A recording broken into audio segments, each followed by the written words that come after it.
Hello friends, data structure के concepts को programming के द्वारा इंप्लीमेंट करने की सीरीज में हम लोग प्रोग्राम बना रहे हैं क्यू का यूजिंग डायनेमिक एरेज इन सी लैंग्वेज। तो ये 11 पार्ट्स में मैंने पूरी सीरीज बनाई हुई है, जिसका ये पार्ट 4 है। तो पहले 3 पार्ट्स आपने देख लिए होंगे, अगर नहीं देखें तो उनको ज़रूर देख लें क्योंकि ये उसी के कंटिन्यूशन में है। आज का हमारा मकसद है एक फंक्शन बनाना जिसमें हम ये चेक कर सकें कि क्या क्यू पूरा फुल हो चुका है, यानी उसमें जगह अब नहीं बची है। क्योंकि हम डायनेमिक एरे की मदद से इसको बना रहे हैं तो ये ग्रोएबल होगा। तो हमने बेसिकली पिछले वीडियोस में ये बात कर ली थी कि क्यूएडीटी का डेटा स्ट्रक्चर और सेट ऑफ ऑपरेशंस क्या होंगे। हमने जो स्ट्रक्चर लिया था उसमें 4 वेरिएबल्स थे, कैपेसिटी, फ्रंट, रेयर और एक एआरआर पॉइंटर, जो कि उस एरे को पॉइंट करेगा जिसमें कि हम क्यू की वैल्यूज रखेंगे। बाकी ये सारे वेरिएबल्स क्यू को कंट्रोल करने के लिए हैं। कैपेसिटी के अंदर टोटल कैपेसिटी हमको मिल रही होगी। अब डायग्राम से हम समझते हैं। पहले ये देख लीजिए कि ये फंक्शंस हमें इन टोटल अपने पूरे इस सीरीज में बनाने हैं। 2 फंक्शंस हम ऑलरेडी बना चुके हैं और अब इस फुल क्यू नाम का फंक्शन हम बनाने जा रहे हैं। तो हम एक और नया फंक्शन बनाएंगे। ये देखिए, इतनी कोडिंग हम ऑलरेडी कर चुके हैं। ये इज एम्प्टी क्यू का कोड था, इज और ये क्रिएट क्यू का कोड था। अब जो कोड हम बनाने वाले हैं वो चेक करेगा कि क्या क्यू फुल है। तो जैसे इज एम्प्टी क्यू बनाया था वैसे ही हम बनाएंगे is full Q, is full Q. तो इससे पता चलेगा कि या तो ये 1 रिटर्न करेगा या 0 रिटर्न करेगा। हम ऐसा एक फंक्शन बना रहे हैं। अगर ये 1 रिटर्न करेगा तो इसका मतलब है क्यू फुल हो चुकी है, और 0 रिटर्न करेगा मतलब क्यू में अभी जगह बाकी है। जब भी हम इंसर्शन कराएंगे नई वैल्यू का तो हमें ये फंक्शन को कॉल करके ये चेक करना ही पड़ेगा कि क्या क्यू फुल हो चुका है। अब क्योंकि ये डायनेमिक एरे से हम इंप्लीमेंट कर रहे हैं तो ये ग्रोएबल है। इनिशियली मान लीजिए, जैसे कि आप मेन फंक्शन में देख सकते हैं, मैंने क्रिएट क्यू फंक्शन को कॉल किया और उसमें कैपेसिटी की वैल्यू 4 पास कर दी। तो इससे क्या हुआ कि 4 साइज का एक एरे बन गया, यानी 4 वैल्यूज इसमें अकोमोडेट हो सकती हैं। और ये जो डायग्राम आप देख रहे हैं इसमें क्यू नाम का एक पॉइंटर है जो क्यूएडीटी टाइप के ब्लॉक को पॉइंट कर रहा है। तो क्यू नाम का ये पॉइंटर बना हुआ है जो कि एड्रेस कंटेन कर रहा है उस ब्लॉक का जिसे क्रिएट क्यू फंक्शन ने बनाया है। तो यहाँ पर ये ब्लॉक जो बड़ा सा आप देख रहे हैं ये क्रिएट क्यू फंक्शन ने बनाया है, और उसके बाद ये एरे भी क्रिएट क्यू फंक्शन ने बनाया है, और इस बड़े से ब्लॉक का एड्रेस हमने क्यू में रिसीव कर लिया। अब हम ऐसी सिचुएशन मानते हैं कि इसमें कुछ वैल्यूज स्टोर हो गई हैं, कुछ एरे में हमने वैल्यूज इंसर्ट कर ली हैं, ऐसा सपोज कर लीजिए। फॉर एग्जाम्पल इसके अंदर कुछ वैल्यू चली गई है, इसके अंदर कुछ वैल्यू। तो इससे क्या होगा, ये फ्रंट रेयर की वैल्यूज अपडेट होंगी। फॉर एग्जांपल मैंने एक वैल्यू इंसर्ट करी 5, तो उसके लिए ज़रूरी क्या है, रेयर में इंक्रीमेंट होगा। पर आपको मैं बता दूं कि रेयर में और फ्रंट में -1 था, इसका मतलब कि क्यू एम्प्टी था। तो जब क्यू एम्प्टी होता है और पहली वैल्यू उसमें इंसर्ट हो रही होती है तो उस समय फ्रंट और रेयर दोनों की वैल्यू चेंज होगी। क्योंकि फ्रंट रेयर की वैल्यू अगर -1 है तो इसका मतलब तो ये हुआ कि कोई वैल्यू क्यू में नहीं रखी है। तो ये -1 की जगह अब मुझे क्या करना है, इसको 0 कर देना है। तो फ्रंट और रेयर दोनों की वैल्यू 0 हो जाएगी, जिसका मतलब है फ्रंट और रेयर दोनों एक ही ब्लॉक की बात कर रहे हैं, दोनों में सेम ब्लॉक का इंडेक्स है, दैट इज 0। और वहाँ पे मैंने 5 वैल्यू रख ली। अब एक और वैल्यू अगर मुझे इंसर्ट करनी है तो पहले मैं रेयर में इंक्रीमेंट करूँगा, फ्रंट में कोई चेंजेस नहीं करूँगा। तो अब मैं रेयर में इंक्रीमेंट कर रहा हूँ, ये दूसरी वैल्यू इंसर्ट कर रहा हूँ इसलिए। तो रेयर में इंक्रीमेंट होके 1 हो गया और इंडेक्स नंबर 1 पे वैल्यू स्टोर हो जाएगी। मान लीजिए मैंने वैल्यू एंटर करी 7। अभी मुझे एक और वैल्यू एंटर करनी है तो रेयर में एक बार फिर इंक्रीमेंट हो जाएगा और रेयर की वैल्यू हो जाएगी 2। तो आप समझ सकते हैं कि फ्रंट की वैल्यू चेंज नहीं हो रही क्योंकि मैं कुछ भी डिलीट नहीं कर रहा हूँ। फ्रंट से एलिमेंट डिलीट होता है, फ्रंट में उस एलिमेंट का इंडेक्स होता है जो सबसे पहले इंसर्ट हुआ था। तो क्योंकि फर्स्ट इन फर्स्ट आउट के प्रिंसिपल को हमें फॉलो करना है तो जो सबसे पहले इंसर्ट हुआ था उसी को सबसे पहले डिलीट कर सकते हैं। इसलिए फ्रंट 5 जहां रखा है, क्योंकि 5 सबसे पहले इंसर्ट हुआ था तो उसी के इंडेक्स को पॉइंट कर रहे हैं। अब रेयर की वैल्यू 2 है, अगली वैल्यू जो हम इंसर्ट कर रहे हैं मान लीजिए वो है 9, तो 9 मैंने यहाँ इंसर्ट कर दिया। अभी मान लीजिए एक और वैल्यू मैं इंसर्ट करना चाहता हूँ तो रेयर की वैल्यू फिर से चेंज होगी और रेयर की वैल्यू हो जाएगी 3।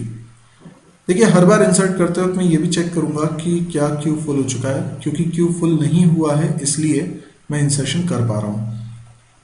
तो यहाँ पर रेयर की वैल्यू 3 हो जाती है और अब जो वैल्यू इंसर्ट करता हूँ लेट से 11, तो वो 11 यहाँ पे स्टोर हो जाता है।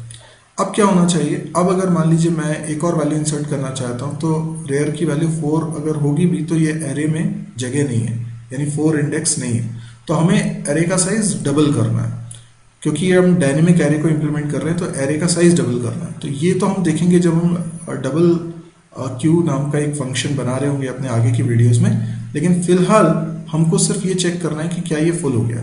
अब देखिए फुल की सिचुएशन एक तो ये हो सकती है कि जो कैपेसिटी है दैट इज 4, तो अगर मैं कैपेसिटी -1 करूं, कैपेसिटी -1, तो ये कैपेसिटी -1 का मतलब हुआ ये वो इंडेक्स है जो लास्ट इंडेक्स है इस एरे का। अब देखिए अगर कैपेसिटी बोलते हैं 4, तो एरे का साइज है 4, यानी 4 एलिमेंट्स है, तो आखिरी इंडेक्स क्या होगा, 3 होगा ना, क्योंकि 0 से स्टार्ट हो रहा है। तो कैपेसिटी -1 अगर रेयर की वैल्यू हो जाती है, सोचिए जरा, रेयर क्या है 3, तो लास्ट इंडेक्स भी 3 है। अब रेयर की वैल्यू अगर 3 हो चुकी है, इसका मतलब है कि ये पूरा फुल हो चुका है? नहीं, इस केस में ये भी होना चाहिए कि फ्रंट 0, यस, फ्रंट की वैल्यू 0 भी होनी चाहिए। ये दोनों बातें अगर ट्रू हैं तो हम कहेंगे कि हाँ ये क्यू पूरा फुल हो चुका है। अब फुल हो चुका है तो हम यहाँ ओवरफ्लो नहीं बोलेंगे, बल्कि हम एरे के साइज को ग्रो कराएंगे, बढ़ा देंगे। तो डबल एरे फंक्शन को, डबल क्यू फंक्शन को अपन कॉल करेंगे। लेकिन मैंने जैसा कि कहा कि डबल क्यू फंक्शन अपन आगे की वीडियोस में बताएंगे। अभी सिर्फ हमें इस बात पे फोकस करना है कि हम ये चेक कर सकें कि ये फुल हो चुका है कि नहीं हो चुका। फुल हो गया है तो करना क्या है वो अपन बाद में देखेंगे। अच्छा, फुल होने की केवल यही एक सिचुएशन नहीं है, ये एक कंडीशन है फुल होने की कि फ्रंट 0 है ना। फ्रंट मतलब पहला एलिमेंट कहाँ रखा हुआ, जो सबसे पहले इंसर्ट हुआ था वो 0 इंडेक्स पे, और जो सबसे लास्ट में इंसर्ट हुआ है वो कहाँ है, इंडेक्स नंबर 3 पे। तो और कोई इंडेक्स बचता ही नहीं है, इसके बीच में ही होंगे सारे एलिमेंट्स। पर सोचिए कि अगर एक एलिमेंट डिलीट हो जाए, सोचिए एक एलिमेंट डिलीट हो जाए, तो कौन सा एलिमेंट डिलीट होगा, वही जिसको फ्रंट पॉइंट कर रहा है, फ्रंट के अंदर इंडेक्स 0 है, तो जो सबसे पहले इंसर्ट हुआ था वही सबसे पहले डिलीट होगा। तो मान लीजिए 5 डिलीट हो गया, ठीक है। तो फ्रंट की वैल्यू क्या हो जाएगी, इंक्रीमेंट हो जाएगी, फ्रंट की वैल्यू हो जाएगी 0 से बढ़कर 1।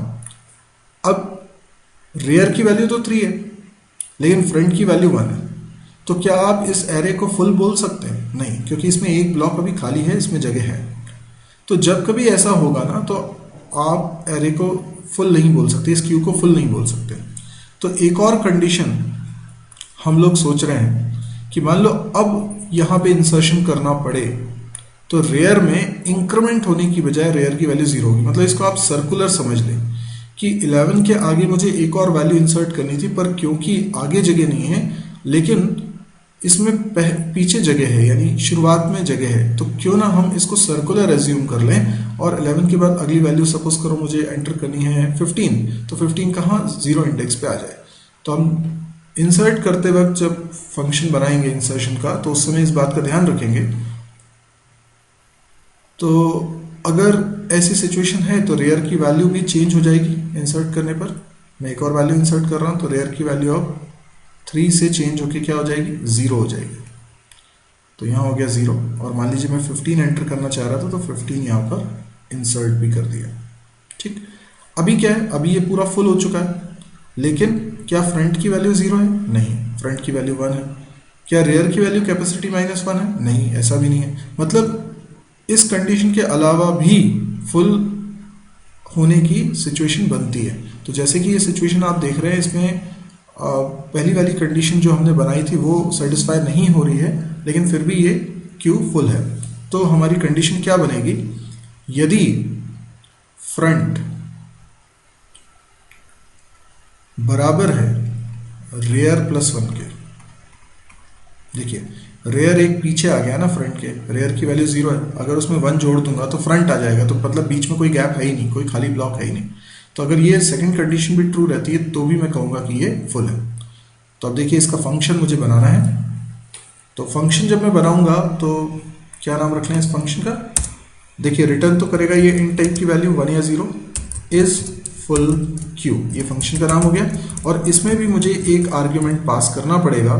क्या पास करना पड़ेगा, क्यू ADT टाइप का एक पॉइंटर। क्यों, ये हमने पिछली बार भी डिस्कस किया था कि ऐसा क्यों होता है, क्योंकि इस पूरे क्यू को मैनेज करने के लिए आपने पॉइंटर बना के रखा हुआ है और इस पॉइंटर के द्वारा ही पूरी क्यू मैनेज हो रही है। तो मेन फंक्शन में आपने क्यू बनाया था, क्रिएट करने के बाद ये क्यू ही उसको पॉइंट कर रहा था। तो अब अगर आपको चेक करना है कि ये फुल है कि नहीं है क्यू, तो आपको बताना तो पड़ेगा कौन सा क्यू फुल है, क्योंकि आप तो एक से ज्यादा क्यू बना सकते हैं। तो आपने जो क्यू यहाँ पे इस स्टेप में बनाई है, उस क्यू को हैंडल करने के लिए क्यू पॉइंटर है। तो आप इस फंक्शन में जब तक क्यू पास नहीं करेंगे तब तक इस फंक्शन को कैसे पता चलेगा कि किस क्यू के बारे में बताना है कि वो फुल हो चुका है। तो मैंने क्यू पास किया, मतलब क्यू की वैल्यू पास हुई। अब क्यू की वैल्यू क्या है, तो क्यू की वैल्यू है ये क्यू एडीटी टाइप का जो ब्लॉक बना हुआ है ना, इस ब्लॉक का एड्रेस क्यू के अंदर है। तो ये एड्रेस जो क्यू में रखा है वो पास हो गया, और वो पास होके कहाँ चला जाएगा, वो ये इस फुल नाम का जो अपन फंक्शन बना रहे हैं, इस फुल क्यू नाम का, इसके अंदर भी मैंने क्यू नाम से ही वेरिएबल बना लिया ताकि कोई कंफ्यूजन ना हो। इसके अंदर पहुंच गया, ठीक है। ओके, अब इसकी कोडिंग बस करनी है अपने को। ये मैं बना रहा हूं और इसकी ये बॉडी है। तो इसके अंदर मुझे दो कंडीशंस चेक करनी है। यदि फ्रंट, अच्छा फ्रंट कैसे लिखेंगे आप, डायरेक्टली तो लिख नहीं सकते क्योंकि फ्रंट वेरिएबल इस क्यू एडीटी के अंदर है और इस क्यू एडीटी टाइप के वेरिएबल का कोई नाम नहीं है, बस पॉइंटर की मदद से उसे एक्सेस कर रहे हैं, तो क्यू की मदद से एक्सेस करेंगे। और हम जानते हैं स्ट्रक्चर पॉइंटर के द्वारा जब मेंबर्स को एक्सेस किया जाता है तो कैसे एक्सेस करते हैं, एरो ऑपरेटर लगा के। तो हम लिखेंगे क्यू एरो फ्रंट, ठीक है। ये वैल्यू अगर 0 है एंड,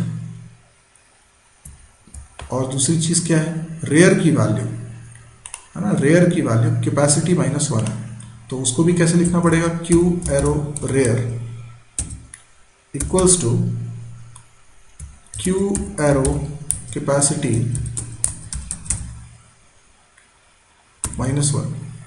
अगर ये कंडीशन भी ट्रू है और ये कंडीशन भी ट्रू है, दोनों ट्रू है, तो हम बोल सकते हैं कि ये फुल हो चुका है। तो हम क्या रिटर्न करा देंगे, 1। एल्स अगर ऐसा भी नहीं है तो एक और कंडीशन चेक करते हैं। अगर देखिए दूसरी कंडीशन हमने क्या बनाई है, यदि फ्रंट की वैल्यू रेयर +1, तो हम लिखेंगे क्यू एरो फ्रंट की वैल्यू अगर क्यू एरो रेयर +1 है, ठीक है। अगर ऐसा है तो भी हम क्या रिटर्न कराएंगे, 1। एल्स बाकी हर केस में क्या रिटर्न कराएंगे, 0, ठीक। ये हमारा फंक्शन बनके तैयार हो चुका है इस फुल क्यू। तो एक और फंक्शन हमने बना दिया है, अब आगे बचे हुए फंक्शंस और बनाने हैं हमें आगे की वीडियोस में। अब यदि आपको ये वीडियो पसंद आया तो आप इसको लाइक कर सकते हैं। यदि आपको इस तरह के और वीडियोस देखने में इंटरेस्ट है तो इस चैनल को जरूर सब्सक्राइब करिए ताकि जब भी कोई नया वीडियो पब्लिश करूं तो उसका नोटिफिकेशन आपके पास आ जाए। इसके अलावा मेरी वेबसाइट www.mysurgery.com को विजिट करना ना भूलें। इस वेबसाइट पे आपको ढेर सारा कंटेंट मिलेगा। सबसे पहली बात तो YouTube में मेरे 1 से अधिक चैनल हैं, तो वो सारे वीडियोस आपको ढूंढने में दिक्कत ना जाए तो एक ही वेबसाइट पे सभी वीडियोस के लिंक बहुत ही ऑर्गेनाइज्ड मैनर में रखे हुए हैं। C++, जावा, PHP, MySQL, data structure, DBMS, जो भी कोर्स आप करना चाहते हैं उसके वीडियो सीरीज रखी हुई है। इनकी प्रोग्रामिंग एक्सरसाइज की सीरीज भी रखी हुई है, सबके वीडियो सॉल्यूशंस है। डेली एक नया वीडियो पब्लिश होता है, सारा कंटेंट हिंदी में है और फ्री ऑफ कॉस्ट है। इसके अलावा आपको यहाँ पे कैंपस प्रिपरेशन से रिलेटेड ऑब्जेक्टिव क्वेश्चंस भी मिलते हैं और भी बहुत सारा कंटेंट मिलता है। इसके अलावा आपको प्रोजेक्ट्स से रिलेटेड चीज़ें भी मिलती हैं और भी बहुत सारा लर्निंग मटेरियल मिलता है। तो एक बार विजिट जरूर करें और अगर आपको लगे कि ये बहुत यूजफुल साइट है, पसंद आ रही है, तो आप इसको शेयर भी करें, अपने दोस्तों को बताएं इसके बारे में, व्हाट्सएप ग्रुप के थ्रू या फेसबुक वॉल के थ्रू। आप सिर्फ आपको ये वेबसाइट का लिंक पेस्ट करना है, तो ये एक बहुत बड़ी हेल्प होगी उन लोगों के लिए जिनको इस तरह की वेबसाइट की ज़रूरत है। Thank you.